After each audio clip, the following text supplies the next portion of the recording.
Vamos a desactivar, detener la transcripción.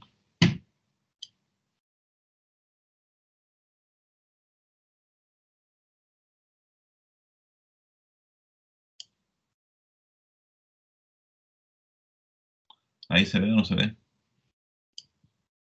Sí, ahí está grabando también. Esto aquí abajo. Ahora esto me aparece esto. ¿Lo ven esto de aquí abajo? ¿Usted nada más? Nosotros no. Yo veo aquí abajo, no ven nada de abajo. Abajo en la pantalla ahí. Aquí es lo que estoy mostrando con el. O sea, lo que está mostrando usted, sí. Va corriendo algo, pero ¿de dónde saco eso? Eso no me había aparecido nunca ahí. ¿Dónde lo desactivamos eso?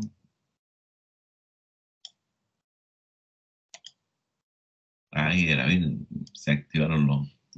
Esto tiene un asco. Ya, partimos. Yo ya detuve la transcripción. Ya. ¿Qué vamos a trabajar?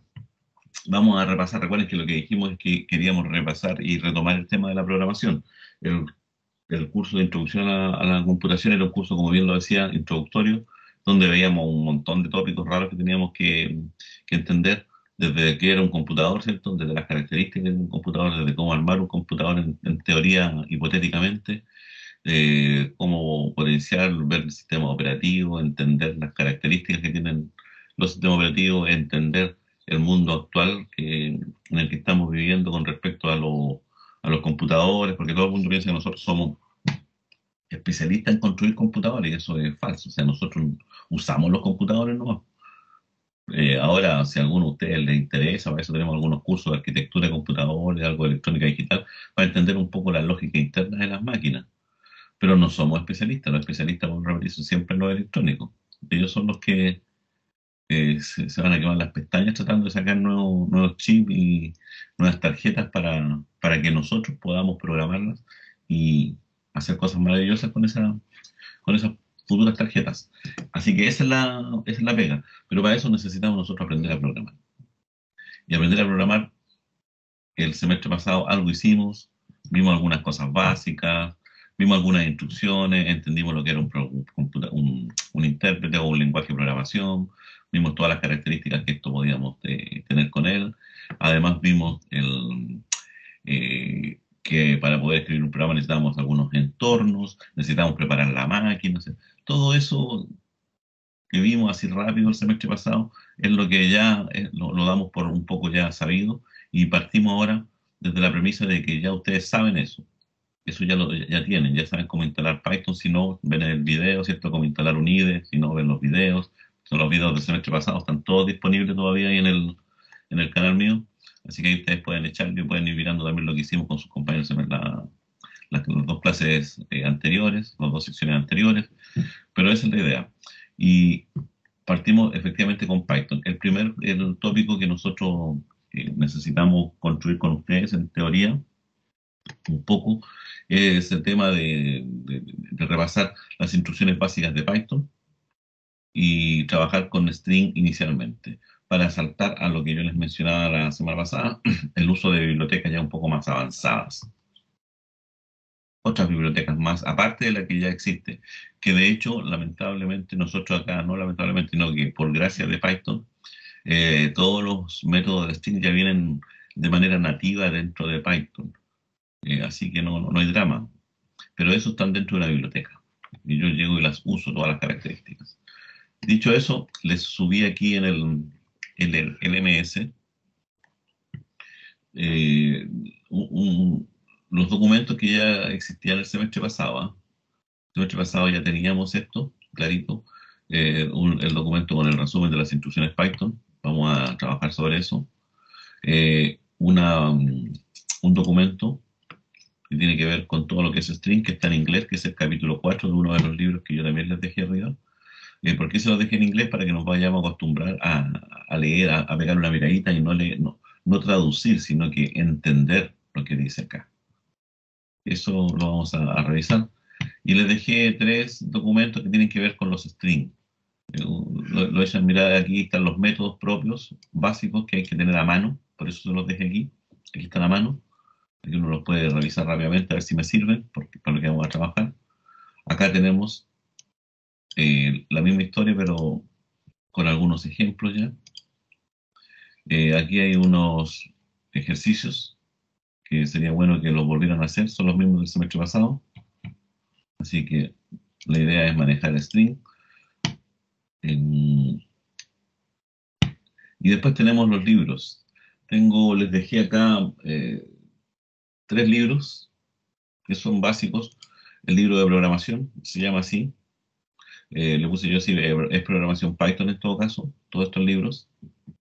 Son libros de la editorial Springer, que es una editorial específica y especialmente desarrollada para la comunidad científica, ¿no? Estos libros, por eso son muy apetecidos.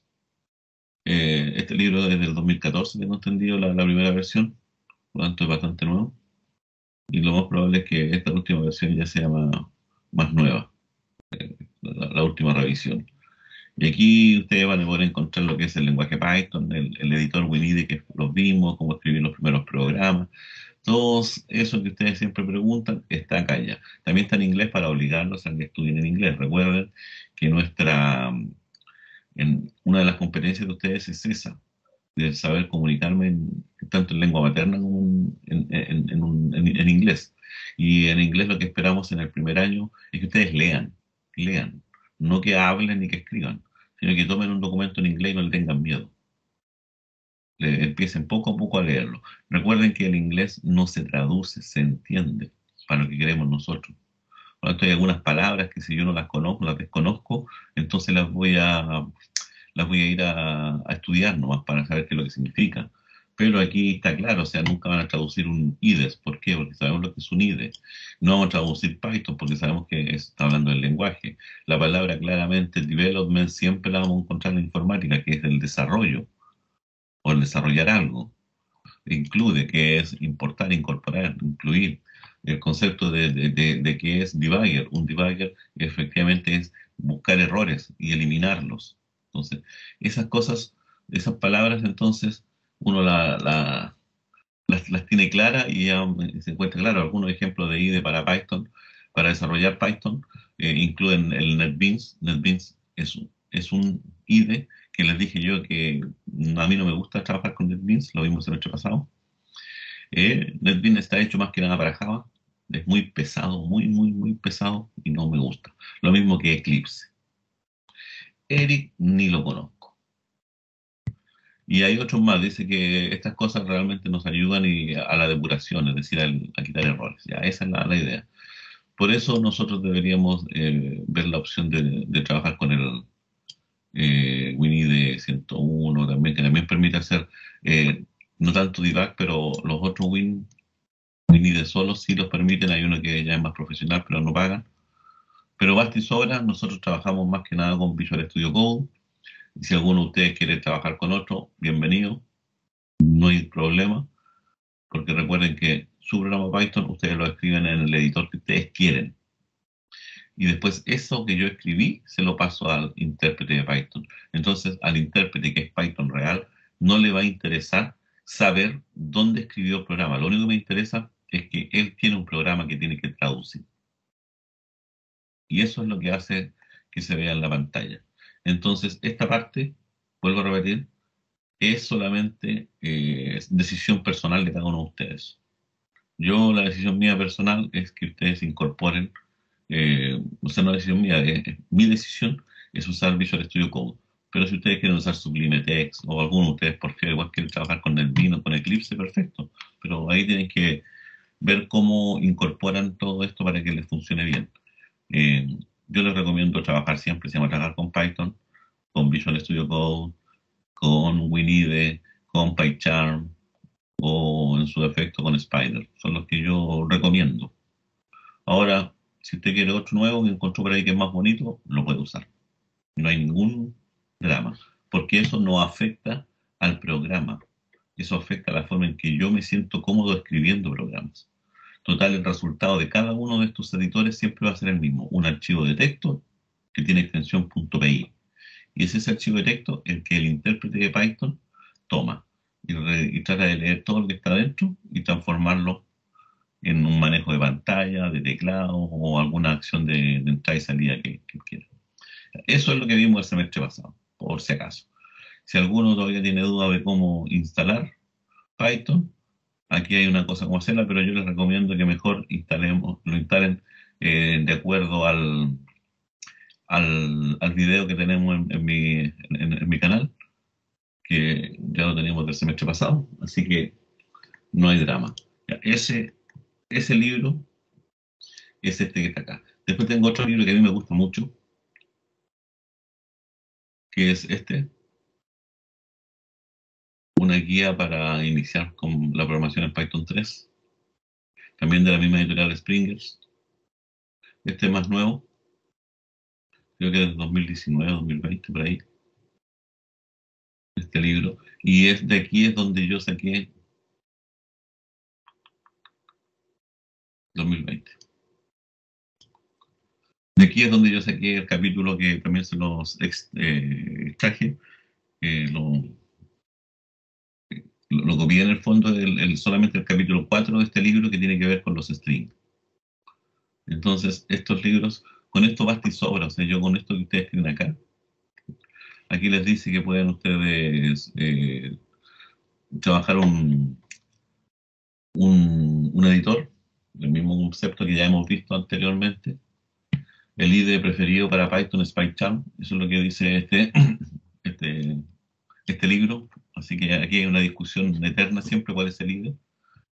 Eh, Además, otros IDEs disponibles, este no lo conozco, dice. Rodeo, el cual es un editor liviano, es un lightweight de código abierto. No sé, no lo conozco.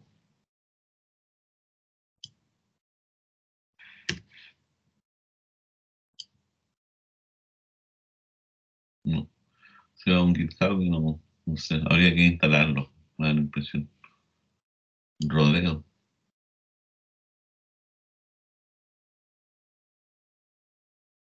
Ya ni siquiera tiene página web, no sé. Otro, para trabajar el concepto notebook, que el semestre pasado no lo vimos, porque es algo para hacer ciencia de datos. En el fondo, los notebooks son trozos de código interactivo que yo puedo ir repitiendo. Lo voy a mencionar también más adelante. Y para eso, ustedes pueden ir al Jupyter.org, que en el fondo es esto que está acá. Y un notebook es eso. Tiene líneas, tiene celdas donde yo pongo una instrucción y se ejecuta aquí mismo. Es como para ir probando. Generalmente se usa para ciencia de datos. Ustedes lo pueden instalar eh, en sus computadores. Les puedo hacer una demostración más adelante también de cómo trabajar con él y efectivamente yo lo uso mucho en mis proyectos de investigación para hacer todo lo que es ciencia de datos, para hacer todo lo que es machine learning. Ahí yo uso Anaconda y Anaconda trae incorporado dentro el, lo que se denomina Jupyter o Jupyter Lab o los notebooks de Jupyter Lab eh, para, para que ustedes lo conozcan nomás y también tengan otro tipo de herramientas. Yo les estoy dando todas las herramientas. Recuerden que lo que yo entrego, lo que nosotros entregamos acá en el mundo en vuestro mundo, es el tema de entregar herramientas. Esto imagínense que es como un carpintero. Estoy enseñándole a un carpintero. Y a un carpintero, lo que yo le enseño, lo que hacen los maestros carpinteros en el fondo, es enseñarle el correcto uso de las herramientas. Cómo usar el martillo, cómo usar los formones, cómo usar las sierras. Y si somos más modernos, cómo usar una sierra de banco, cómo usar una caladora, cómo usar una router. Todo ese tipo de cosas son herramientas y hay que aprender a usarlas y hay que tenerlas disponibles. De tal forma que cuando el carpintero se enfrente a la construcción de un mueble, que sería un problema para nosotros, sepa que dispone de todas esas herramientas para resolverlo. No las va a usar todas, va a usar algunas, las que más le convienen en ese momento. Y eso es lo que yo quiero que ustedes tengan, todas las herramientas y que en un momento dado me puedan decir, para este problema que yo tengo, me conviene trabajar con estas herramientas. Porque eso es aprender a programar, darle sentido a las herramientas. Eso es lo que yo creo. Aquí tengo todas mis herramientas de programación, por si acaso, que yo tengo aquí disponibles para trabajar, que son las que más uso generalmente. Tengo esta, Visual Studio Code. Este Diff Merge es muy interesante y ustedes también lo puedan eh, conocer. El Diff Merge lo que permite es tomar dos programas, o perdón, dos archivos y compararlos en línea, ahí mismo en la pantalla, y vean cuáles son las diferencias. Esto es cuando yo hago dos versiones y quiero saber cuáles son las líneas que toqué. ¿Se dan cuenta? Quiero saber si son el mismo programa o no. Lo puedo hacer. El Diff Merge lo que hace es esa gracia. El Diff Merge, ustedes si lo ejecutan, está para Windows también, es gratis, ¿eh? Se ejecuta ahí. Usted elige ahí, por ejemplo, ahí tiene un archivo y aquí tiene otro. Estamos en carpetas distintas. Es en datos proc, datos unos proc. Tengo ese archivo. No sé si estarán listos. No, parece que ya no existen esas carpetas. No, porque no me deja. Pero yo aquí podría, por ejemplo, a ver, vámonos a GitHub. Estas son herramientas que ustedes van a necesitar, ¿eh? Esto fue lo que vimos el semestre pasado. Por ejemplo, ya, ejemplo lista 1, lo abro acá. Y vamos a browsear y vamos a comparar con eh, GitHub intro con ejemplos 2. Okay. Ahí tengo los dos programas. Quiero ver si son parecidos o no. Digo OK y aquí me los muestro. Totalmente distinto, me muestra los dos. Lo pueden ustedes ahí ver. Y le indica ahí en rojo los cambios que hay. La primera línea cambia, de ahí para adelante ya se encontró el while que era el mismo, pero cambió aquí while y aquí un while OK, ¿se dan cuenta? Y les va poniendo todos los cambios. Con esto pueden ustedes ver hasta el más mínimo cambio. Y pueden comparar no solamente archivos, sino que pueden comparar también carpetas completas. Es una herramienta indispensable para nosotros los desarrolladores, el Diff Merge. Tengo el Visual Studio, el PyCharm, el WinIDE, el Xcode, el Jenny, el Scratch, el MATLAB para los que quieran, y programar en Arduino, y la herramienta que les venía a mostrar, que es el Anaconda Navigator. Anaconda Navigator es una suite de trabajo que me permite a mí hacer investigaciones o programar. De hecho, lo puedo usar para programar también, pero pesa harto. Necesitan una máquina un poco más poderosa para que corra. Imagínense, mira todo lo que está demorando en cargar en mi computador ya. Hay una nueva versión. No recuerdo más rato. Esto es Anaconda Navigator. Aquí me entrega un Jupyter Lab, un Jupyter Notebook. También me puedo lanzar el PyCharm y el Spider. Y instalar otras cosas más. También puedo echar a andar de acá el Visual Studio Code.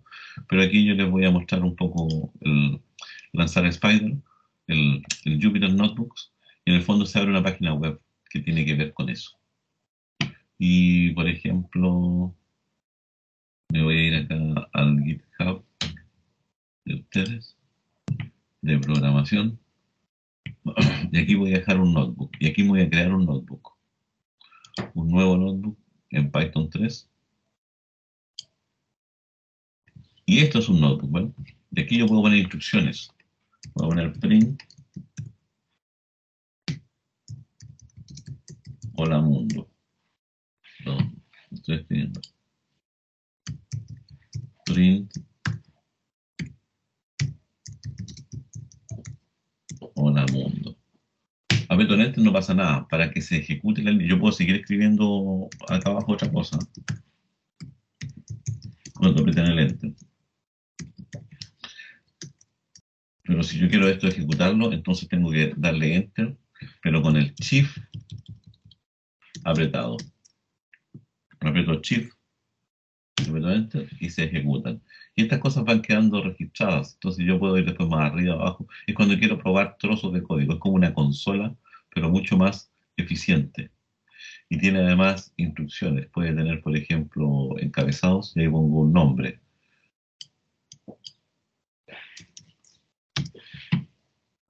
Y aquí ya, esta no es de ejecución, esto es para un comentario. Ya. voy separando esto. Y después esto yo lo puedo generar, lo puedo guardar como o exportar como un PDF, como lo que ustedes quieran. Y van a tener documentos. Aquí es donde yo pruebo, por ejemplo, las bibliotecas, que es la que vamos a trabajar nosotros en la próxima clase ya.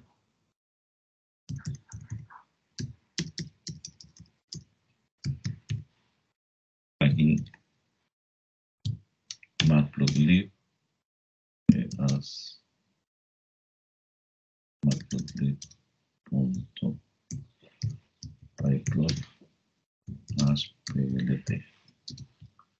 Aquí importé la biblioteca, punto. Ahí la tengo importada nomás. Y ahora puedo empezar a probar cosas. Igual 1, 2, 3, 4, 5, 6, 7, 8, 9. Ya.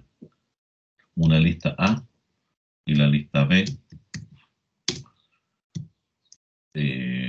1, 4, 9, 16, 25, 36, 49, 64, 81. Ahí tengo los datos. Los tengo por separado, ¿se dan cuenta? No hay problema. Si me equivoco aquí en la línea, no tengo que volver a escribir todo de nuevo, sino que solamente esa celda. Y aquí, ¿qué es lo que puedo hacer ahora? lt.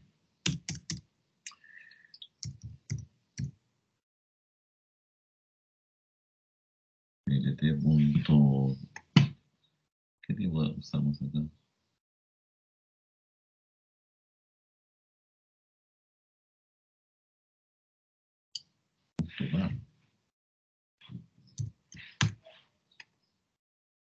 Como a ver, creo que ahora si es que tengo instalado o no, si no voy a tener que instalar la biblioteca.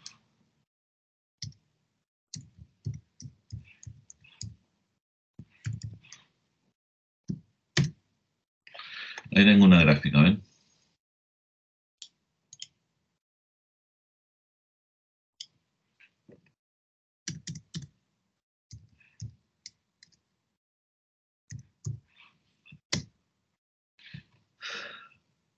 Ahí me equivoqué. Ahí la tengo otra. Entonces, ya no altero estas líneas, sino que altero la línea que yo estoy probando. Esto me sirve cuando yo quiero probar cosas. Aquí yo generalmente no se usa mucho para programar. Para programar completamente, es para ir programando cositas pequeñas y ir probando. Esta es la que usamos generalmente. Aquí ya tuvimos una pequeña introducción a lo que es la biblioteca Matplotlib. Esto también lo podemos hacer en un archivo. Vamos a ver más rato que lo podemos hacer tranquilamente aquí en Visual Studio Code y va a funcionar igual. Esa es más o menos la idea.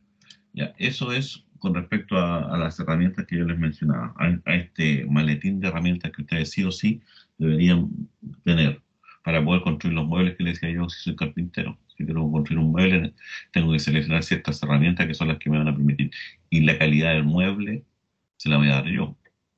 La calidad del diseño se lo doy yo. Pero no las herramientas, vuelvo a repetir.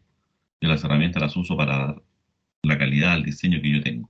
Eso quiero que ustedes lo tengan claro, por eso nunca van a encontrar un libro que les resuelve todos sus problemas, porque los libros lo que viene es la descripción de las herramientas, no la forma en cómo resolverlo. La forma en cómo resolverlo es la metodología que nosotros ya hemos mencionado el semestre pasado, de tomar un problema y dividirlo en pedacitos. Y cada pedacito resolverlo como una situación distinta y además considerar el uso de las funciones. Eso es todo lo que necesitamos nosotros conocer. Ya, el otro libro es el clásico Python para todos. Este ya lo tenían del semestre pasado, todos estos libros, por si acaso. Si no, ahí están. Y si necesitan alguno de los otros dos libros del semestre pasado, también los pueden tener. Profe, ¿lo puedo interrumpir? Sí. El speeder que salía en eso de Anaconda es como el entorno de desarrollo nomás. El de acá, este, Sí. es un editor. Es un IDE. Editor. Es un como IDE. Lo pueden ustedes instalar, lo pueden echar a andar de acá. Es o como lo el Visual Studio, por decir así. es como el Visual Studio. Ah, ya, porque una vez tuve eso de Anaconda, caché lo que es Júpiter, pero Spider no lo cachaba. Porque uno se puede meter a Júpiter sin tener el Anaconda, por decir así. Claro, puedes instalar por separado. Lo que pasa es que cuando Sí. tú instalas todo esto, La gracia que tiene instalar Anaconda es que él te instala una versión distinta y nueva de Python, que no tiene que ver con la que tienes instalada y no choca con la que tienes instalada. Esa es la Ya gracia. entiendo. Y te Porque crea... Júpiter sirve como para probar pedacitos de código. Exactamente. Sí, Y la gracia es que tú bueno, te puedes crear aquí ambientes. sí. Porque cuando tú instalas esto en tu ambiente de trabajo, Python es instalado completamente. Es instalado con todas las bibliotecas que tú necesites. Cuando tú instalas Anaconda completo como corresponde. Y ese Python que instala Anaconda no tiene nada que ver con el Python que tú tienes instalado aparte. Él guarda su propio Python, ¿se dan cuenta? Ya Y, entiendo, porque yo cuando lo tuve no y le supe agrega, usarlo bien. y le agrega todas estas bibliotecas. Miren, si todo esto ya está instalado, por eso es para hacer trabajo científico. No tienen que instalar casi ninguna biblioteca porque él ya te las instala. Y lo simpático es que aquí yo puedo crear ambientes de trabajo. Yo tengo el ambiente base y el ambiente de detección objeto. Este de detección objeto es cuando yo, ¿se acuerdan? Les decía, les mostraba la captura de imágenes que iba mostrando, encerrando en un cuadradito ciertos objetos que él reconocía en la pantalla. Eso se puede hacer. ¿Y cuál es la ventaja? Que cuando nosotros estamos trabajando en Python, por ejemplo, y yo estoy en el Python 3.7, por decir algo, estoy en Python 3.7 punto, y hay una biblioteca, la biblioteca Juanito, por ejemplo, que es la biblioteca Juanito 1.0, y salió la biblioteca 1.2, pero la biblioteca 1.2 cambia con respecto a la biblioteca antigua. Entonces, si yo tengo lo último instalado, lo más probable es que el último Python me va a instalar la biblioteca 1.2, y por lo tanto mi programa anterior ya va a dejar de funcionar, porque no es la misma, ¿se dan cuenta? Entonces, para evitar eso, ¿qué es lo que hace Python? Dice, bueno, cree usted su entorno de trabajo, genere usted su propio Python con las bibliotecas y las versiones de las bibliotecas que usted necesite. Muchas de las cosas que nosotros usamos en ciencia de datos, las últimas a veces no soportan lo que ya habíamos hecho. Por lo tanto, tengo que volver atrás y reinstalar las bibliotecas más antiguas. Pero eso generaría problemas con los programas nuevos. Entonces, para evitar eso, lo que se hace en Python, se crean los ambientes, los environments. Y en un environment encapsulo todo. Y lo que yo instale en ese ambiente solo es propio de ese ambiente y no del resto de Python. Y de esa manera yo me independizo y puedo tener 40 proyectos distintos con 40 versiones distintas de Python, con 40 versiones distintas de las bibliotecas y no va a haber problema. Esa es la gracia de los ambientes. No lo hemos mencionado todavía, no lo hemos trabajado mucho, pero para allá vamos. Ese es el tema. Ahora,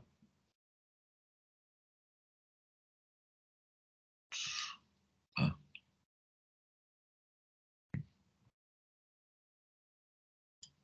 acá en el... esto queda inmediatamente grabado por si acaso. El ejemplo que tengo acá. Le vamos a poner aquí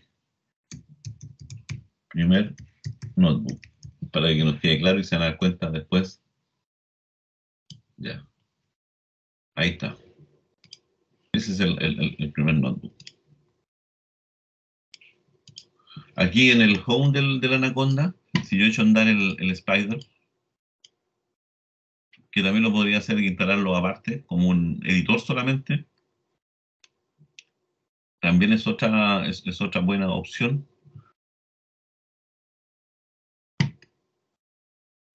Ahí se está instalando el Spider 5, siempre da un cacho, siempre tira un mensaje de error, pero ustedes se lo saltan. Ahí está el Spider. Siempre tira.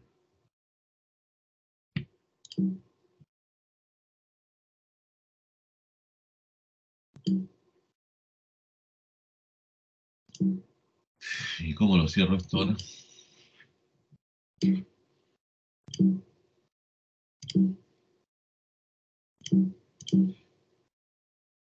Debe haber algo por aquí, sí. Acá está lo que les decía yo. Pues, no. Tira este error.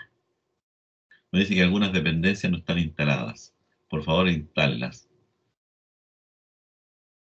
Ok. Dejamos que si no.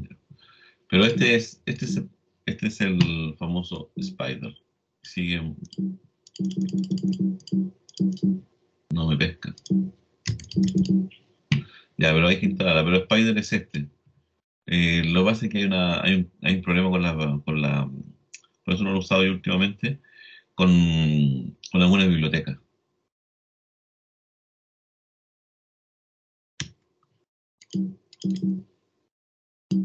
Hay algo abierto aquí que no lo encuentro. Aquí otra vez. Este otro mensaje, ¿ves? Spider 5 está disponible. No tengo cómo instalarlo. Ok. Ya, chao. Ahora sí. Aquí ustedes pueden escribir lo mismo que en el Visual Studio Code. Aquí van apareciendo las variables que yo he ido definiendo. Por eso es mucho más interactivo. Y acá es la consola. De hecho, yo puedo aquí ejecutar esto. Y ahí me dice, se ejecutó y me dice Hi PyCharm, que este es un ejemplo que él puso más. Hi PyCharm, ahí está. Ahí está el programa. Si aquí yo hubiese definido una variable, miren, ahí va el 1, acá deberían aparecerme todas las variables. No, está en ejecución todavía.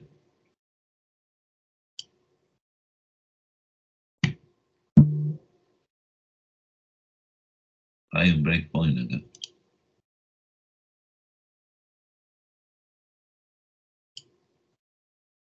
Ya, ahí está. Y aquí me aparecen las variables, ¿se dan cuenta? Si yo tengo 200 variables, aquí me van apareciendo todas. Eso es lo bueno que tiene esta cosa. Y si yo me creo una lista,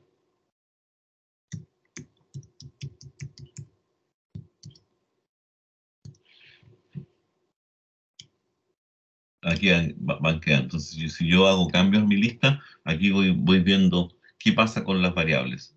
Eso es un debugger. Eso es lo bueno que tiene Spider, ¿eh? Por si acaso. Lo que sí es fea la salida que hace acá. Pero esto se puede cambiar. Lo pueden cambiar ustedes si esto estiman conveniente. Y esa es una de las ventajas. Esa es otra herramienta que sería interesante que a lo mejor instalaran Spider solo, no a partir de Anaconda, sino que buscar aquí en internet solamente el editor, este que está aquí nomás, e instalarlo, para que tengan la misma idea. Pueden trabajarlo, pueden jugar con él, no sé. Yo lo tengo ya instalado a partir de del Visual, del Anaconda. Voy a ver si lo puedo instalar por separado y si no me genera este problemita que tira el mensaje de error a cada rato, por eso me chorea. Esto es cuando yo trabajo muchos datos, ¿ah? Me permite hacer estos seguimientos. Ya, eso es con respecto a esto. Ahora, volvamos a lo que tenemos acá. El libro Python para todos. También recordar el concepto de GitHub. Ayer me sorprendí, no sé si con ustedes me voy a sorprender igual, pero ayer los muchachos decían que nunca habían visto el concepto de GitHub. ¿Se acuerdan ustedes que los vimos o no lo vimos? Sí, lo vimos y dio un video y todo. ¿Cierto? Y ahí dejaba todos los códigos, ¿no? Sí. Ya, ayer me Sí. dijeron que nunca lo habían visto, la sección 2. Y yo, Yo sé que algunos de las secciones esas sí lo vieron, pero no muy a fondo, no lo vimos muy a fondo la sección 1 de Pero programación. sí había en el archivo La que había de... subido. sí, Sí. pues, se supone que ahí es donde yo dejaba todos los programas, pues. Por lo tanto, Sí, significa es que lo que que eso, pasa, profe, es sí, que como tuvimos mucho horario protegido, sí, tuvimos poca clase con usted igual también. sí, pero yo, Y el GitHub lo usamos como las últimas clases. Por eso exacto, no se deben acordar siquiera. y yo se los mostré y les dije que en la clase del 16 de junio pasamos el GitHub y después hacíamos referencia siempre de que ahí estaban todos los documentos. De hecho, ahí están todavía, hasta el día de hoy, todos los programas. Ahí están todavía lo que vimos el semestre pasado. Todos los de introducción, todos los programas están aquí. Por lo tanto, me da la impresión de que algunos nunca vieron. Les mostré el video, les dije ahí dónde estaban, la clase, y ya, pero ¿se acuerdan lo que era el GitHub, cierto? Que en el fondo es un repositorio remoto de ciertos programas que yo voy dejando allá y por lo tanto ustedes pueden tener acceso inmediatamente a él. Cada vez que yo hago cambios en mi carpeta principal, entonces esa carpeta, todos esos cambios, yo al finalizar la clase, yo hago la actualización correspondiente y ustedes ya tienen disponible todos los ejemplos que hemos visto. De hecho, por ejemplo, esta cosa que está acá, este notebook, que así se llama, que todavía no aparece aquí en el GitHub. ¿Dónde lo dejé el GitHub? ¿Dónde quedó mi GitHub? Ya aquí en programación, que es el que estamos viendo ahora, aún no aparece, pero si yo quisiera que apareciese, ¿cierto? Lo tendría que echar a andar. ¿Por qué? Porque yo lo tengo ya metido dentro de mi carpeta propia,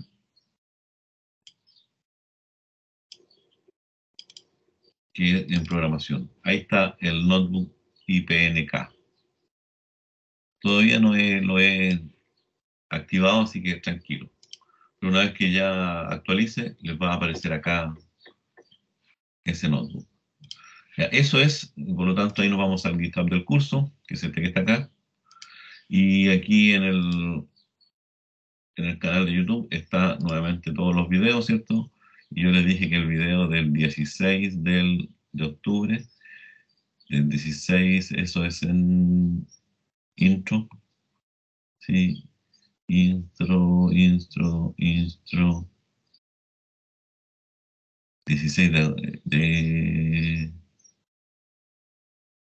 intro, hasta el 16.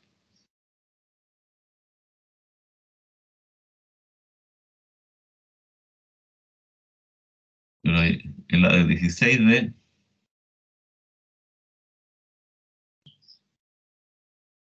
no me acuerdo cuál era, pero en una de esas la vimos. Ya, pero chao. Y lo otro es cómo instalar Python, para los que no se acuerden, véanlo en este video, para que quede bien instalado. Y recuerden algunos de los videos que habíamos visto antes el semestre pasado, así que ahí deberían buscarlo. Recuerden que están por lista. Esto es introducción a la computación. Ahí están todos los videos. Y ustedes ahí se entretienen jugando. Ahí se entretienen jugando ustedes con todos estos videos. Ya, eso es lo que yo les dejé aquí para comenzar. Recordar todas estas cosas. Vamos a partir entonces ahora echando a andar un poco sobre el resumen de las instrucciones básicas para saltar al tema de Python, al tema de los strings, que es lo que a mí más me entretiene. Ya, dicho eso, entonces ahí está toda la presentación, que es lo que vamos a hacer este semestre, ahí está todo el material básico, está todo lo que necesitemos. Terminando la clase, yo voy dejando acá inmediatamente el video correspondiente.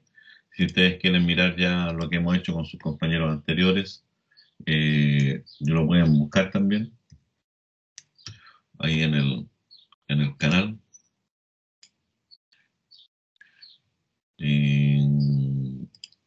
En las listas.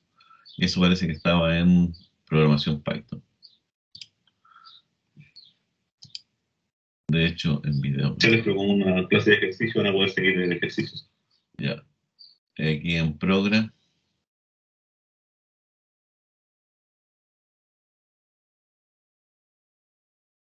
¿Dónde es el video aquí? Aquí estamos. Ahí están los dos, sección 1, sección 2 y ustedes van a estar en sección 3. Ahí está la explicación. Aquí también hay una pequeña explicación de cómo funcionaba el GitHub, que es interesante que este semestre sí lo vamos a usar, pero como corresponde, bien usado, no solamente como un simple repositorio de mis programas, sino que como un buen aliado mío para poder entender cómo llevar un control sobre mis programas, a modo de recordatorio nomás para que ustedes lo tengan claro. Ese dibujito hay que tenerlo muy claro, que es cómo funciona el Git, que son dos cosas distintas. Una es Git y otra cosa es GitHub. No confundirla. Git es el sistema de control de versiones, GIT, que fue desarrollado por Linus Torvald para cuando estaba creando Linux. que él se dio cuenta de que tenía muchos programas y que cada vez tenía cambios y después no sabía cómo controlar, no sabía quién había hecho el último cambio, nada por el estilo, por lo tanto necesitaba llevar un control. Y ese control se llama ahora, en la actualidad, un sistema de control de versiones. Y este sistema de control de versiones es el más utilizado porque es gratis en el fondo y es bueno. Algunas empresas, o cuando ustedes vayan a trabajar a las empresas reales, van a tener que trabajar con sistemas de control de versiones, sí o sí. Por lo tanto, aquí el Git, eso es lo que les posibilita y les permite. Es decir, yo estoy desarrollando un programa y quiero hacerle cambios, pero mi compañero que está en la otra ciudad, especialmente aquí en pandemia, y tenemos que entregarle el trabajo al profe, también está trabajando sobre el mismo y es muy probable que a lo mejor algunos cambios nos pisemos la cola entre los dos. Entonces, para llevar un control de lo que hace cada uno de esos, sirve Git. Esa es la idea. Como trabaja de una manera rápida y corta y precisa, va a haber un directorio de trabajo. Yo por eso les dejo aquí cada vez que yo parto con ustedes, ¿cierto? Les dejo y me posiciono inmediatamente en un directorio. El directorio que yo tengo acá, Git PGM, aquí están todos los programas que yo tengo, que yo puedo compartir para otro lado. Me creo esta carpeta, que en el contexto de Git, aquí son cursos, curso de estructura de datos, curso Punto 2, curso de introducción, curso de programación. Ya, en el contexto de, de clases es nombre de asignatura, pero en la vida real, cada una de estas carpetas es un proyecto.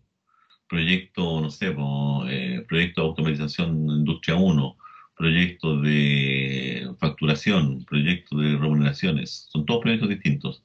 Y dentro de los proyectos van a haber cientos de programas. Y cada uno de estos programas está siendo seguido. Yo la carpeta completa la estoy siguiendo.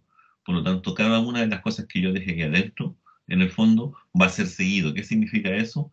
Que el HIT, que es esta herramienta, que para Windows hay que instalarla por si acaso, para los demás sistemas operativos bien instalada, cuando trabajo acá entonces en este Working Directory, si yo hago un cambio, ese cambio le agrego cosas a un archivo, no pasa inmediatamente al archivo, sino que se guarda en un área que es un área intermedia.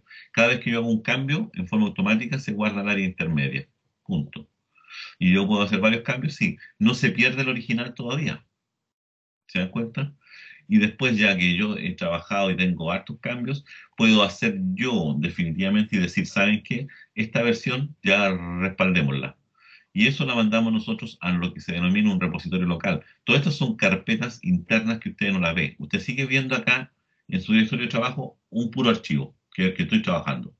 Pero internamente, sin que usted vea, se han generado estas otras áreas y por lo tanto todos los cambios que yo he hecho a este programa van quedando almacenados aquí en este repositorio local. De tal forma que yo puedo volver después a una de estas fotocopias o a una de estas instantáneas que yo he sacado. Estoy parado acá y digo, ¿saben qué? Ahora voy a sacar una instantánea, voy a pasarla y la voy a mandar al repositorio local. Perfecto. Ahí está la versión 1, versión 2. Él lleva el control de versiones. Eso es lo que hacemos. Y todo esto es local. En mi máquina. Aquí está la frontera. La frontera entre lo mío y lo externo. Todo eso es local. Se puede hacer a punta de comandos, pero yo les dije que mejor usemos una herramienta para esto para que no se compliquen tanto inicialmente. Por lo tanto, yo hago un cambio y en forma automática lo almacena acá. Después yo digo, quiero que efectivamente esto pase a formar parte de mi repositorio. Yo de manera consciente hago un git commit, un commit. Y guardo una copia de lo último que hice y usted lo que va a ver acá ahora es esa última versión nomás. Pero si quisiera volver y retrotraer un poco esto, podría recuperar las versiones anteriores. Esa es la idea de esto. Pero esto funciona extraordinario en un computador. ¿Y ahí qué pasa si me roban el computador? Me robaron todo y no tengo ni un respaldo. Para eso, lo que necesito es tener un repositorio remoto en la nube, de tal forma de que lo que yo tengo acá, en mi repo local, lo pueda tener replicado acá. Y eso es GitHub. Esto es Git. GitHub es el repositorio remoto, no es más que eso. Y por lo tanto, yo ahora, desde mi repositorio local, puedo hacer la copia al repositorio remoto haciendo un push. O puedo recuperar cosas haciendo un fetch. Y una vez que las recupere, puedo devolver a las versiones anteriores que yo tenía. esa es más o menos la idea de cómo trabaja el Git y el GitHub. Así que échenle una miradita. Esta es la foto clave. Este es el dibujo clave que les va a permitir a ustedes entender en qué etapa estamos. De hecho, si nos vamos aquí al GitHub, que estoy aquí, yo le doy a pruebas. Tengo eso. Ese es mi archivo. Podemos editarlo, podemos sacarlo, podemos abrirlo, podemos ver su history. Y aquí está cuántas veces ha sido hecho el commit, es decir, cuántas veces yo lo he enviado. Eso fue lo que envié en esa fecha. Este más significa que se agregó eso, se agregaron esas líneas. Quiero ir a ver qué es lo que hice en agosto. En agosto agregué esa línea, esas otras se mantuvieron, agregué esa línea y no hice nada más. ¿Qué pasa el agosto 17, la vez 2? Esta línea la eliminé, agregué esa, esa ya estaba. Estas no tuvieron cambio. Esta la eliminé, agregué esa, agregué una línea en blanco, ¿se dan cuenta? Lleva un control, eliminé esa y agregué esa. Chuta. Lleva un control completo de todo lo que hay en ese archivo. Entonces, así usted podría tener versiones antiguas, versiones nuevas, todo lo que usted quiera. Ese es el poder del GitHub. Por eso siempre lo pongo acá, siempre hago referencia a él. Y todos los programas que yo voy guardando, los voy almacenando en GitHub. ¿Queda claro para todos ustedes lo que es el GitHub ahora? ¿Y por qué es importante para el informático tenerlo a mano? Si es que alguien está despierto. Sí, está Sí, claro. profe. Ya, estamos listos con eso entonces. Ahora, ¿cuál es la gracia que tiene Visual Studio Code y muchos otros editores por si acaso, no solamente Visual Studio Code? Yo hablo con Visual Studio Code porque es el que yo uso por defecto, ¿no? Y para evitar problemas. Cada vez que yo abra Visual Studio Code, ¿qué es lo que yo hago siempre? Y es lo que le pido que hagan ustedes.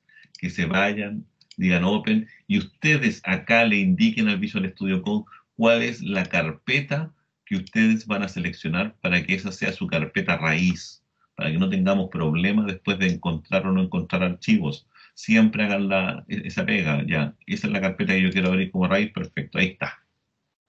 Si ustedes se dan cuenta, Visual Studio Code ahora acá, si ustedes no tienen incorporado el Git, esto no le va a salir.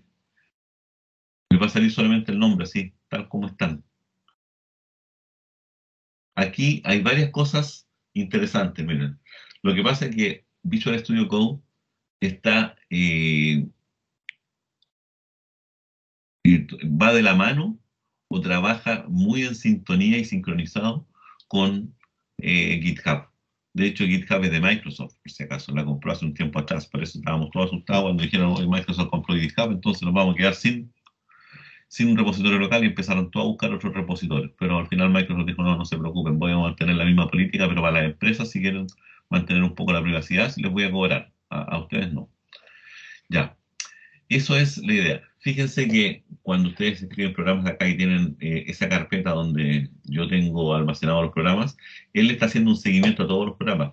Que aquí aparezca en blanco significa que no hay nada pendiente con ese archivo, que lo último ya fue pasado a la zona del repositorio remoto, perdón, del repositorio local. Es decir, está acá ya. Están los cambios acá. No están en esta área intermedia. Esta área intermedia son estos. Aquí hay cosas. Y él me dice, si ustedes le dan cuenta aquí, aparece un 3. Él dice que hay cambios. Hay 3 cambios pendientes. ¿Se dan cuenta? Él me dice que hay cambios pendientes en estos archivos. Por lo tanto, habría que actualizarlo. Cualquier cosa que ustedes hagan, él le va a cambiar el contexto acá. Yo podría en forma automática también esto, dejarlo que inmediatamente los pase al repositorio remoto, Pero para eso a mí me gusta que ustedes trabajen más con esta herramienta, con el GitHub Desktop, que les va a permitir a ustedes llevar ese control. Acá yo tengo, aquí también me dice que hay 3 cambios. Hay 3 cambios que yo no he enviado directamente al servidor. De hecho, si yo desmarco ese no va a ser enviado. Porque no tiene sentido. Este es un control interno. Este es un...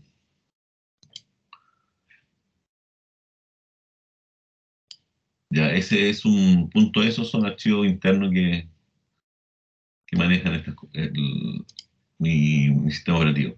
Tengo cambios ahí, tengo cambios acá. ¿Cuáles son los cambios que tengo acá? Aquí me los indica. ¿Cuáles son los cambios que he hecho acá? No me indica ninguno, pero me dice que hay diferencias. Mostrar las diferencias. Ahí está. Ese es el notebook. Si yo ahora esto lo quiero pasar directamente a mi repositorio remoto, yo aquí lo único que hago a veces pongo fecha nomás, para que me quede claro cuando envíe eso. Y aquí hago un commit al master. Ojo, commit al master. ¿Qué cosa es hacer un commit? Es pasar de esa área, que son estas intermedias que le decía yo, y dejarlo como repositorio local. Eso hace. Eso es lo que está haciendo. Aquí le aprieto aquí y ya lo hizo. Ya me dice que no hay cambios. Acá desaparecieron los cambios, ¿se dan cuenta? De forma automática me dice ya, no. Está todo en el repositorio local, ni un drama, perfecto. Si aquí me voy al GitHub de acá, aún no pasa nada acá, voy a recargar este. Siguen, ¿por qué? Porque aún no he movido lo del repositorio local al repositorio remoto. ¿Dónde hago eso? Acá ahora. Aquí hago el push. Si ustedes se dan cuenta, push, ¿qué cosa es? Enviar del local al remoto. Ah, perfecto. Hagamos el push.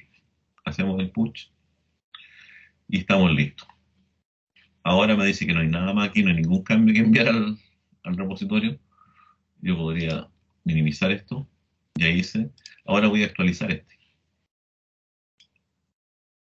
Y aquí me aparecen los cambios, ¿se dan cuenta? Hace un minuto. Y aquí está el primer notebook, que en el fondo ustedes tienen una copia de lo que yo acabo de hacer, ¿se dan cuenta? Y esa es toda la ciencia y la lógica de llevar un control de versiones. Eh, Voy a insistir, voy a ser majadero en eso, tratemos de usarlo, porque es muy probable que después ya yo les diga, oye, el proyecto no lo suba a mi plataforma, sino que déjelo en su repositorio local o su repositorio remoto y me envía el link del repositorio. ¿Se dan cuenta? Y así podemos trabajar o podemos hacer un proyecto en conjunto entre varios grupos y cada grupo va a ir trabajando una particularidad del problema y va a ir incorporándolo al GitHub completo, para que nos acostumbremos a trabajar en equipo, nos acostumbremos a compartir nuestros trabajos. Así que eso es lo más interesante. Ya, queda claro el poder y la potencia del GitHub. Háganse su cuenta, tienen que crearse su cuenta en GitHub, tienen que instalar Git en su computador, en los que tienen Windows y que nunca han instalado Git.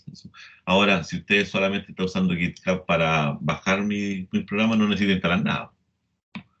Si usted se mete al link que yo le acabo de dar, este que está acá puede darle este y aquí puede decirle download zip y va a bajar completamente eh, los programas tal como los tenemos nosotros. Aquí están en mi carpeta bajada, ahí están. Programación máster y ahí están. El máster es la guía fundamental de esto. Así que para eso necesitan instalar GitHub. Vuelvo a repetir. Ahora, si ustedes quisieran instalar Git, entonces Git y GitHub. Busquen, hay varios videos, cómo usarlo, cómo instalarlo. Esto ya lo vimos el semestre pasado. Yo les expliqué ya cómo instalarlo, pero hay un video que a mí me gusta harto, que es de un mexicano, un barbón que sale por ahí, que el link lo tenía el semestre pasado. en lo básico Hace de 9 años Python. publiqué esta imagen en internet. Y No, desde entonces no ha publicidad parado que de no, recorrer el mundo entero. no he querido comprar, sale muy caro comprar eso. Comprar Aquí, YouTube. al igual. Ya, aquí ustedes ven y aquí les va explicando cómo instalarlo desde cero en Windows. Cómo instalar Git, cómo instalar GitHub y todo ese tipo de cosas, por si acaso. Y les explica cómo jugarlo o cómo configurarlo con el Visual Studio Code también. Por eso es muy bueno este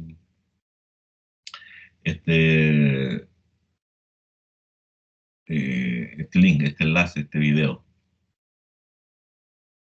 Tiene muy buenas explicaciones. Así que ahí se los dejo. Si el enlace lo podemos pinchar, ¿cierto? Puedo pinchar el enlace. Voy a agregarlo aquí al tiro para que video explicativo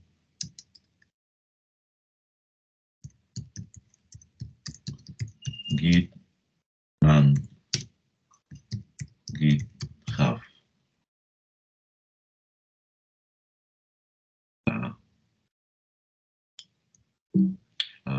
¿Qué pasó? ¿Qué pasó? Nada que ver eso. Tampoco era eso. Tampoco era eso. Es como día miércoles. Ya. Video explicativo Git and GitHub. Ya. Guardar los cambios.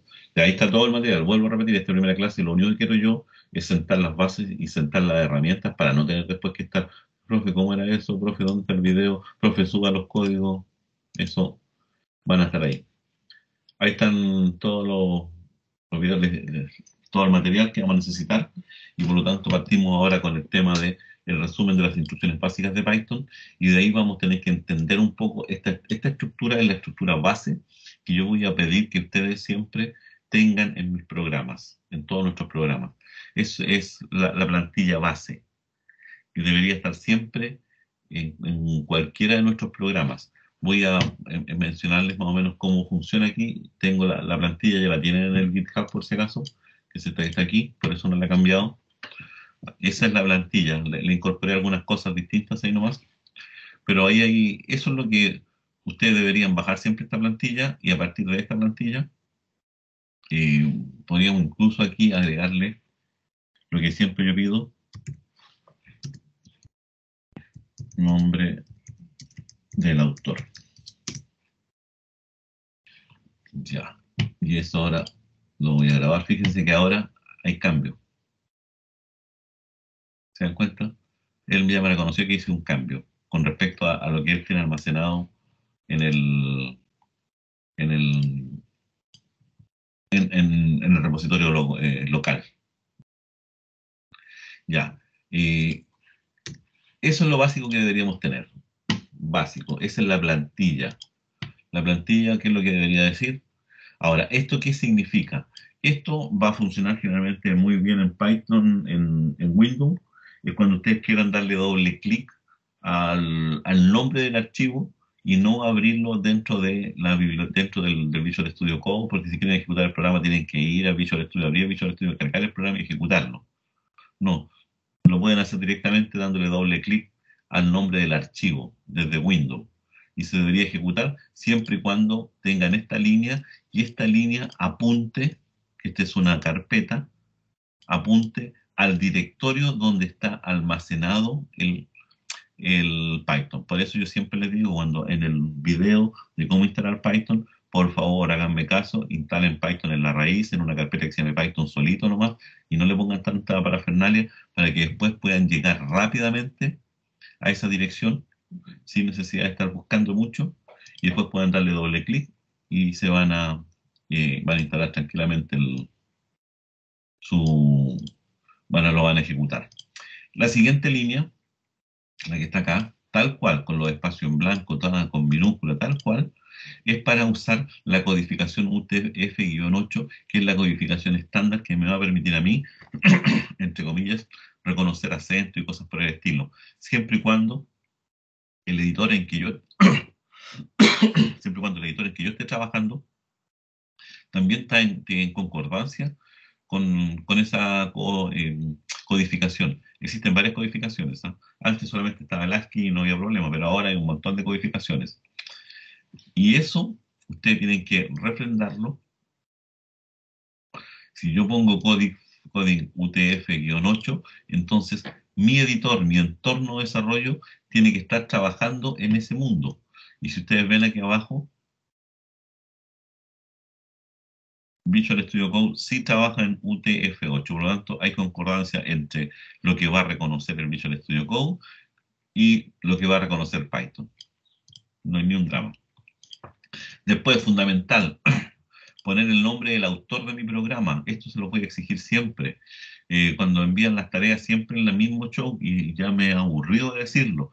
Ah, es que yo puse el comentario ahí en el LMS que trabajé con mi compañero. Eso a mí no me llega, vuelvo a repetir, yo solamente veo mi LMS y cuando yo pido bajar tareas, baja solamente el archivo de ustedes. Yo no me meto al LMS de ustedes, no puedo, por un tema de seguridad de ustedes mismos. O sea. Así que no sacan nada con poner dentro de su LMS comentarios. Donde tiene que venir el nombre de las personas que trabajaron el proyecto para poner la nota, tiene que ser acá, al interior del programa. Nombre del autor y ahí ponen los nombres de las dos personas y se acabó. Nada más. Después viene una zona que nosotros vamos a utilizar, que es la que denominamos la zona de importación, que es cómo importar bibliotecas, y bibliotecas o librerías, que en el fondo así es como aparece generalmente la nomenclatura, pero dicho de paso, en realidad son bibliotecas, no librerías. Pero ¿para qué vamos a discutir? Que ya estoy aburrido de discutir el tema de que efectivamente el concepto es biblioteca. Ya, ahí importamos bibliotecas o librerías, como quieran llamarlo ustedes. Hay tres formas de importarla. Vamos a ver después cuáles son las tres formas y cuáles ventajas y desventajas que tiene y cuál vamos a usar generalmente en determinada situación. La manera clásica es poner import y el nombre de la biblioteca. Hay otra forma que es decirle, desde esta biblioteca importe este módulo. Una biblioteca no solamente tiene funciones y métodos, también tiene más bibliotecas que están desagregadas, es decir, una biblioteca y dentro de esa existen otras subbibliotecas, y dentro de esas subbibliotecas están los programas o están las funciones. Cuando yo quiero importar solamente una parte de ella, entonces importo el módulo nomás. Con esto importo todo lo que tenga la biblioteca, todo. Si son con varios módulos, importa todo. Con esto importa solamente un módulo. Y con esta forma importa la biblioteca, pero le da un seudónimo, le da un alias, para poder trabajar tranquilamente en esa biblioteca. Esa es la idea. Vamos a hacer los ejemplos después de las tres formas ahora. Después viene la declaración de todas las funciones. Dijimos que este semestre íbamos a trabajar con funciones, por lo tanto todas las funciones tienen que ir acá arriba, sí o sí. Ahí va la declaración. Después viene el código principal. El código principal tiene que ir siempre precedido por esta instrucción. If, name,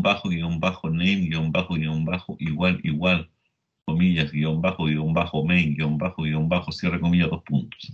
¿Por qué? Porque yo necesito hacer una pequeña diferencia entre lo que es código ejecutable directamente y lo que forma parte de alguna biblioteca adicional. Esto me permite a mí separar un poco las aguas, decir, oye, todo lo que está para arriba son declaraciones y todo lo que está para abajo es mi programa. Y desde aquí se hacen las llamadas a las funciones. Pero ojo con eso, todas las instrucciones que vienen a continuación deben venir a este nivel, indentada. No puede escribirse nada bajo el nivel del if, no escribir código en este nivel, eso lo tengo clarito. Lo tengo más que claro. ¿Y por qué me sale con rojo eso? No sé. Ya. No escribir a este nivel. ¿Por qué? Porque este es un if. Y esto es una variable. Es una variable interna del sistema. No es una cosa rara, loca, no. Es una variable que el sistema tiene. Y es la que guarda en forma interna la calidad de mi programa, es decir, desde dónde se ejecutó.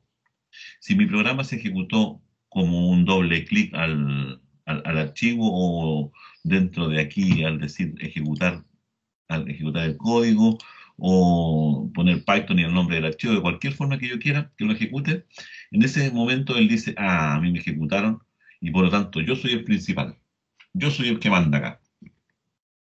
Y eso es lo que almacena esta variable. Entonces cuando yo pregunto, oye, ¿yo soy el principal? Sí, yo soy el principal. Entonces ejecuto todas estas instrucciones.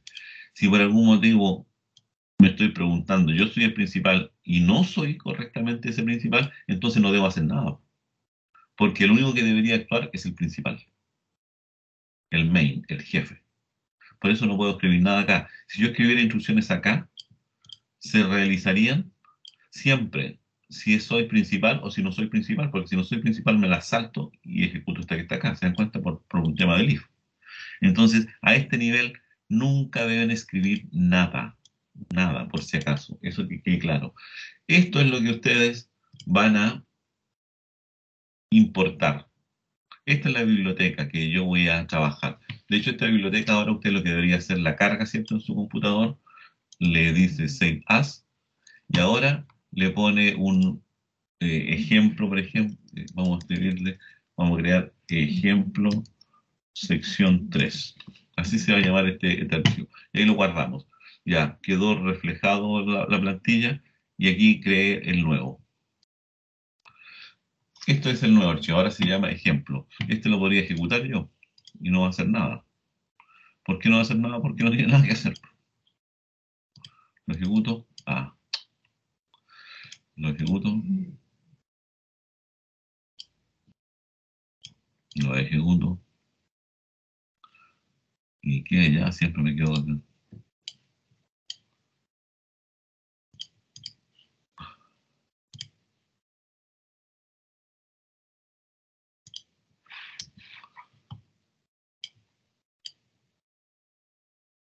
En la línea 16. Aquí hay algo cuando lo ejecuté que quedé la escoba.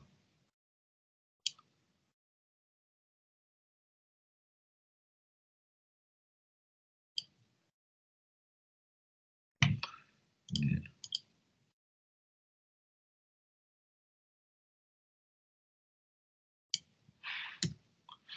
Hay algo que me está hinchando.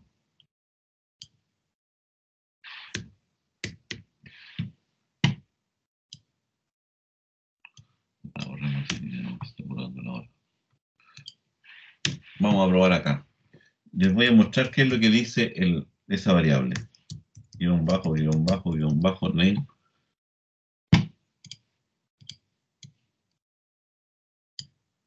Ya, voy a ejecutar esto ahora. Dice main, ¿se dan cuenta? Si ustedes se fijaron cuando yo estaba escribiendo print, guión bajo, tienen todas estas otras variables que existen, ¿no? Por si acaso. Y que están. Ya, eso es, en primer lugar, lo que yo quería mencionarles. Esto debe ser siempre la estructura que ustedes deberían tener. Punto. Con sus compañeros lo que estuvimos haciendo para retomar el tema del manejo de string de todas las bibliotecas, estuvimos repasando la biblioteca,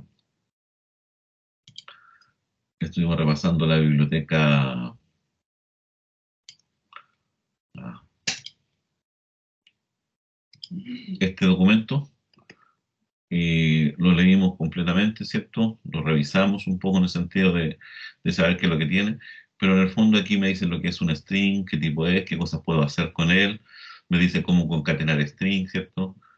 Cómo pegarlos, eso es concatenar, recordar cuál es el largo de un string con la función len, me entrega el largo del string, cómo accesar los caracteres de un string, y los caracteres de un string se usan a través de su posición, pero recuerden que la posición se comienza a numerar desde el 0, eso es lo que dice esto acá, por lo tanto, la H va a estar en la posición 0, la E en la 1, la L en la 2, la otra L en la 3, la O en la 4 y el espacio en blanco en la 5.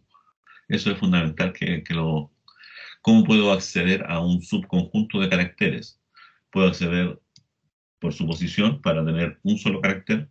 Puedo extraer un conjunto de caracteres, un slice, una lonja, como quieran llamarlo ustedes, un trozo. Y eso se hace con esta sintaxis. Pongo el nombre del string, entre paréntesis cuadrado, y separado por 2 puntos, el inicio y el final. Del 1, de la posición 1, hasta la 5, pero sin considerar la 5 por si acaso. Eso es lo que hace. Por acá sería como un intervalo abierto. Intervalo cerrado por 1, intervalo abierto por el 5. ¿Qué significa esto? Si no pongo el primer valor, que es desde donde inicia, entonces él asume que es desde el comienzo, desde el 0. ¿Qué pasa si es el segundo valor el que no aparece? Significa que es hasta el último carácter. Y la pregunta que aquí no hacen, ¿qué ocurre si yo no pongo ninguno de los dos y pongo paréntesis cuadrado, 2 puntos, cierre paréntesis? En ese sentido, lo que hace él, y aquí, ojo, quiero que esto lo escuchen muy clarito y lo entiendan muy clarito. Lo que hace él ahí es una copia del string. Ojo, copia el string. Vuelvo a repetir, copia el string. Eso es el concepto. Si yo hago una cosa, como un ejemplo, A igual hola mundo, el clásico, ¿cierto? El nunca bien ponderado hola mundo. Entonces, si yo digo en B igual A sub 1, 2 puntos, 3. 0, 1, 2, 3. Y ahora voy a escribir prim B. Vamos a escribir, estas cosas hay que ir probándolas siempre. Para esto es bueno el Spider y ese tipo de cosas, ¿no? El Anaconda o el Jupyter, para ir probando cositas chicas. O L. ¿Por qué? Porque dije desde el 1, que es la O, hasta el 3, pero sin considerar O. Pero sin considerar el que está en la posición 3. 0, 1, 0, 1, 2, 3. El 3 no se considera, por lo tanto tengo el OL. ¿Se dan cuenta? ¿Qué pasa ahora si yo digo desde ahí hasta el 3? En este caso sería HOL. HOL. ¿Qué pasa ahora si yo digo desde el 3 al final?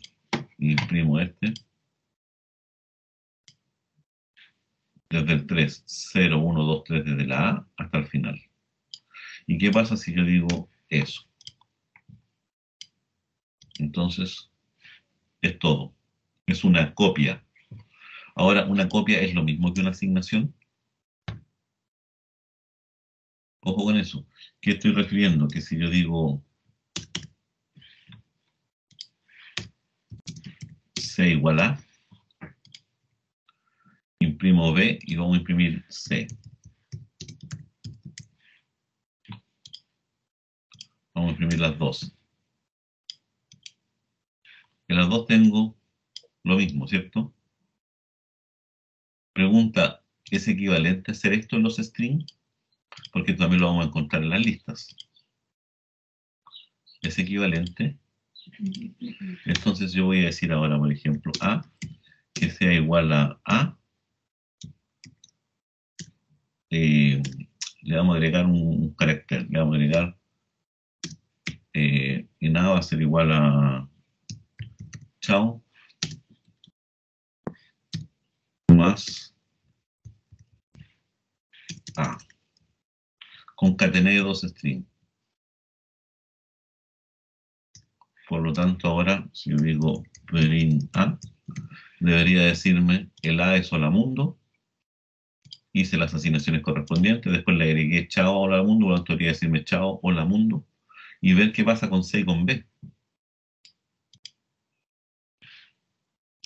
No hubo mayor cambio. ¿Qué significa desde ese punto de vista? Que estas dos cosas son para los strings equivalentes, pero no cometamos el error de suponer que esto que sí me resulta para los strings, me va a resultar para las listas. ahí la cosa cambia. Y esto lo vamos a repasar después con las listas. Por eso, ojo con eso, que es el concepto. Uno de repente piensa que las cosas que funcionan para los strings funcionan tal cual para las listas, no. La gran mayoría de las cosas funcionan, pero otras no. Ya, eso quiero que quede claro. Ya, ¿cómo funcionamos con el tema de las bibliotecas ahora? El ejercicio que hicimos con sus compañeros, que ustedes lo pueden revisar acá, en el pruebas, ¿qué fue? Fue tomar un string, esto lo pueden ver en el video del lunes, tomar un string y construir una función que valide que lo que yo acabo de digitar es un número real. Porque cuando uno digita cosas, a veces digita cualquier...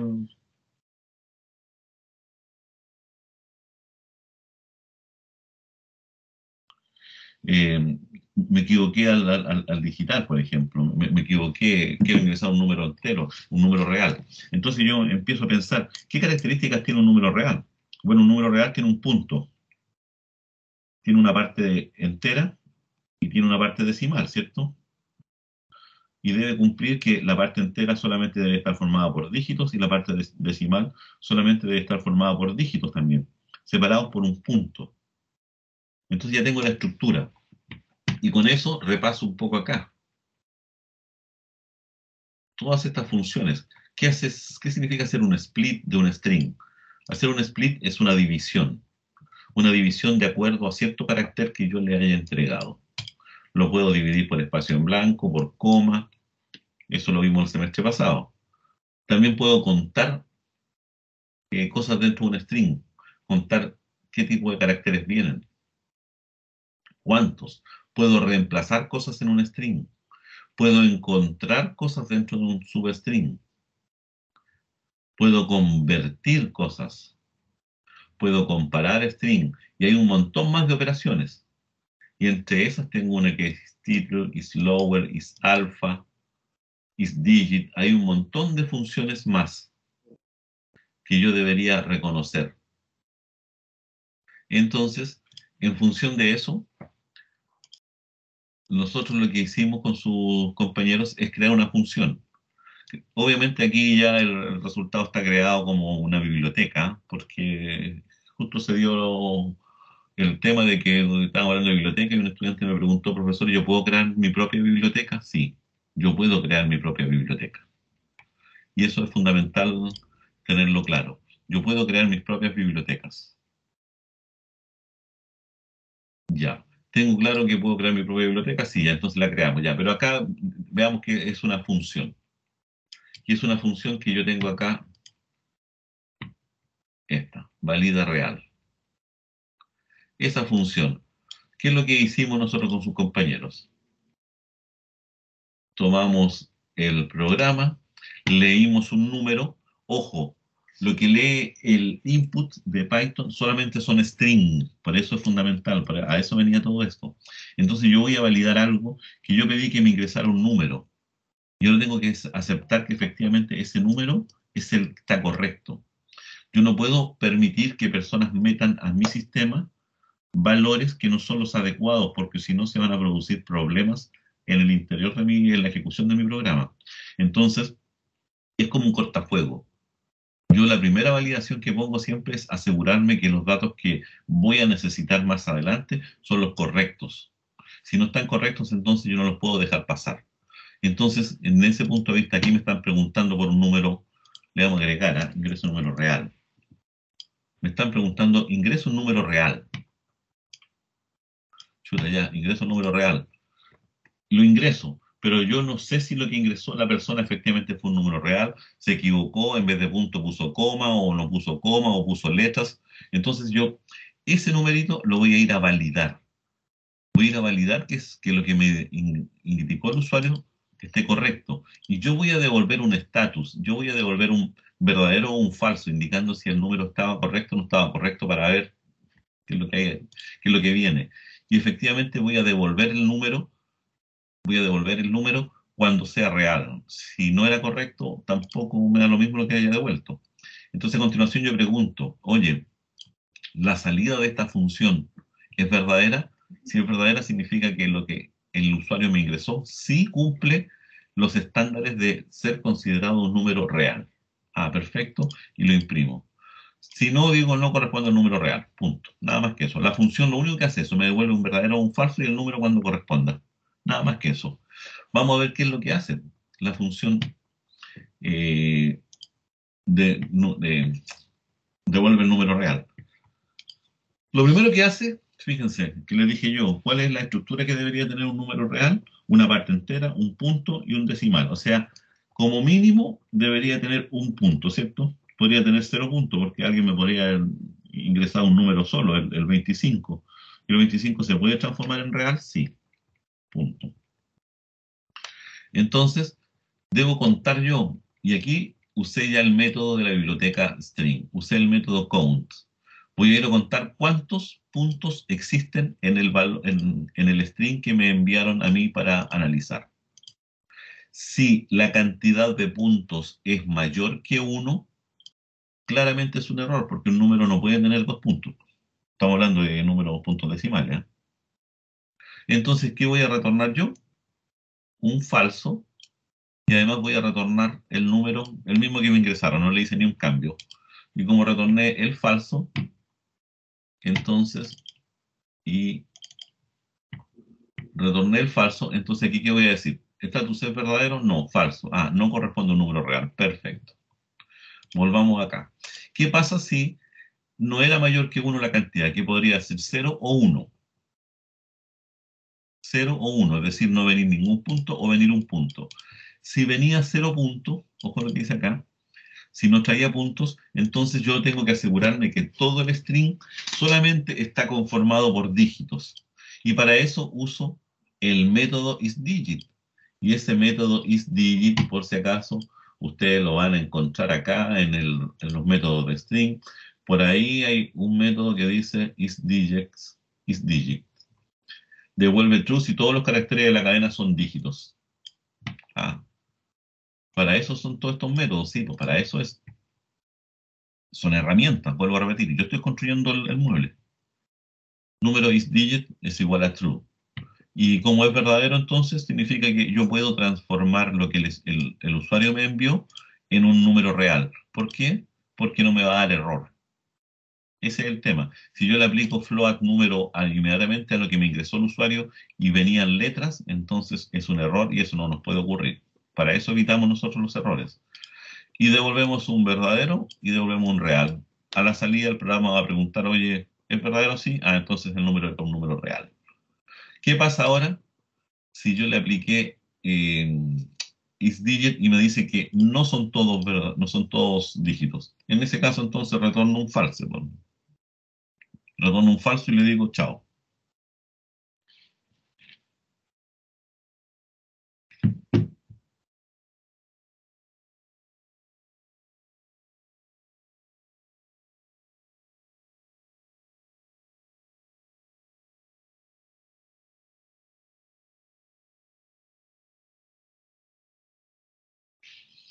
Ya. Ahora, ¿qué pasa si traía un decimal? Traía un punto decimal. Entonces ahí uso ahora el otro método, el método split, que me permite a mí dividir el string en 2 substrings separados por el punto. O sea, el punto me separa la parte entera de la parte decimal. Y el split lo que me devuelve a mí es una lista. Ojo con eso, no me devuelve un string, me devuelve una lista con la cantidad de posibles divisiones que encontró al separar por un punto. En este caso, como venía un puro punto, va a generar 2 elementos en una lista con 2 elementos, nada más. ¿Por qué? Porque yo sé que no venía más de un punto. Entonces, voy a preguntar yo, si venía un punto, entonces, si dividir, ojo acá, aquí está el truco, si el primer elemento, dividir es una lista que contiene parte entera, parte real. Si dividir sub 0, es decir, la primera parte que correspondería a la parte entera, son todos dígitos, entonces yo digo verdadero. Ahora, ¿qué ocurre si el largo de div es 0? Me daría un pequeño error esta cosa. Entonces, si el largo de dividir es 0, yo también voy a suponer que OK eso es verdadero. Ojo acá. ¿Dividir is digit es verdadero? Sí. Ah, no, es falso. Ah. Entonces, pregunto, oye, ¿el largo es 0? Si el largo es 0, significa que el usuario me ingresó una cosa así como .5. Ojo con eso. Por lo tanto, está correcto igual. En caso contrario, error. Hago lo mismo para la parte decimal. Si dividir el segundo componente de esta lista son todos verdaderos, entonces ok. En caso contrario, voy a preguntar, porque a lo mejor el usuario me puso 2 puntos y nada más, 2 puntos. Si esa cosa es 0, entonces es verdadero, si no, es falso. Ahora, si la parte entera estaba correcta y la parte decimal estaba correcta, entonces yo puedo transformar el número y puedo decir true. En caso contrario digo false. Eso es lo que hace mi programa. Eso es lo que hace el programa este que está acá. Lee un número y lo va a validar.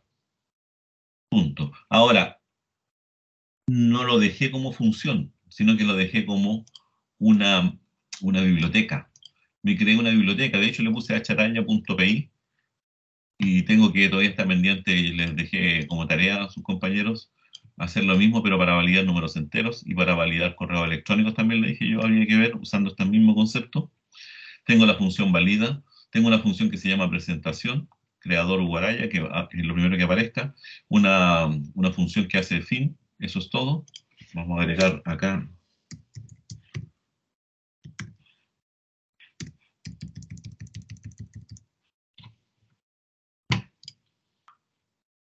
Me falta uno más.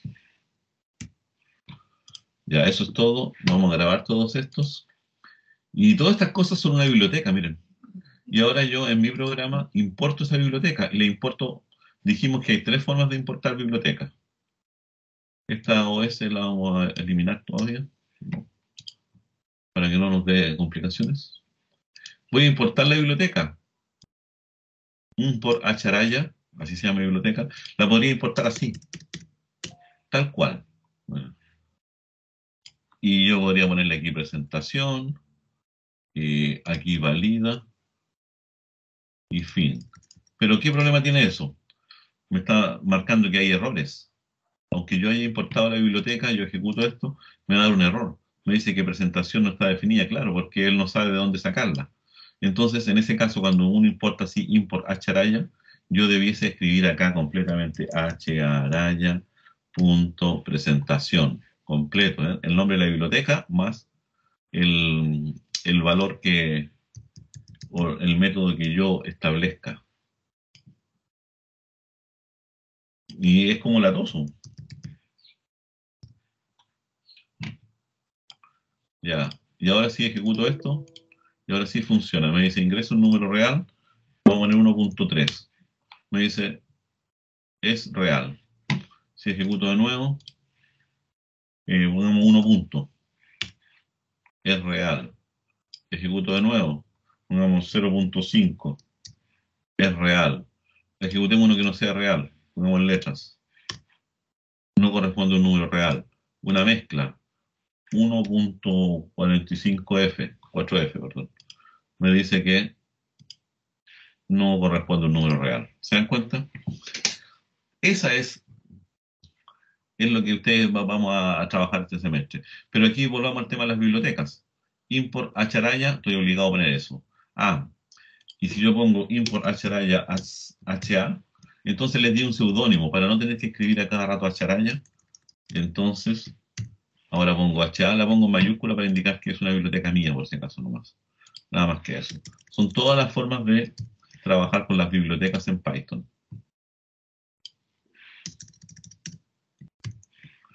Ya, y ejecuto y va a funcionar igual la cosa. Ingrese un número 112.345. Me dice que no corresponde, ¿por qué? Porque yo tenía la coma. Funciona, no dio error. Esa es la segunda manera. Importar una biblioteca y darle un seudónimo. Ahora, la otra biblioteca. From acharaya import y aquí el módulo, pero yo voy a exportar todo, le pongo eso. Si yo pongo eso, entonces ya no es necesario poner esto que está acá. Porque ahora sí las incorporé, pero eso tiene un riesgo que nosotros no tenemos que desconocer. Si eso lo pongo ahora yo, from hraya, importé todo lo que esté dentro, y ahora no necesito ni siquiera ponerle un indicador porque está correcto. Pero ¿cuál es el problema que tiene esto? Que a lo mejor está la biblioteca Seraya, está la biblioteca J. Pérez, está la biblioteca P. González, ¿se dan cuenta? Y a lo mejor en cada una de esas bibliotecas existe una función llamada presentación. Entonces el sistema va a decir, bueno, ¿a cuál le hago caso? ¿A la de Seraya, a la de J. Pérez, a la de P. González, a cuál?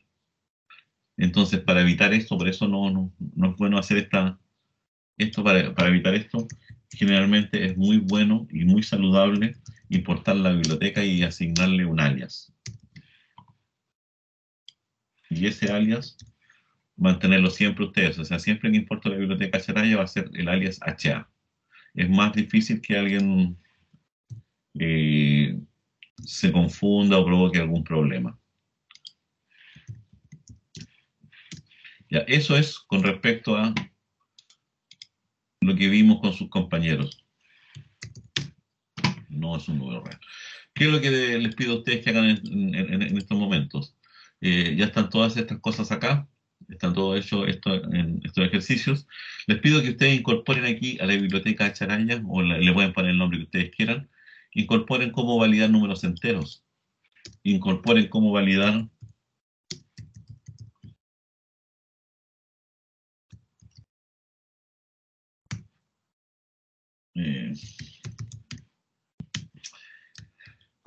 el correo. Es decir, cómo sé yo cuando un correo electrónico es válido o no es válido. No en el sentido de que si existe o no, sino que tiene la estructura válida. Cualquier cosa que haya que validar, la deberíamos validar nosotros previo a meter cualquier número adentro o al interior de nuestro programa. Una vez que yo ya capturé el dato y supe que estaba correcto, entonces me voy a procesar mis datos. Lo último que voy a hacer acá, voy a guardar estos. Voy a ir aquí al GitHub, ¿cierto? Y aquí me dice que están todos estos cambios hechos, por si acaso.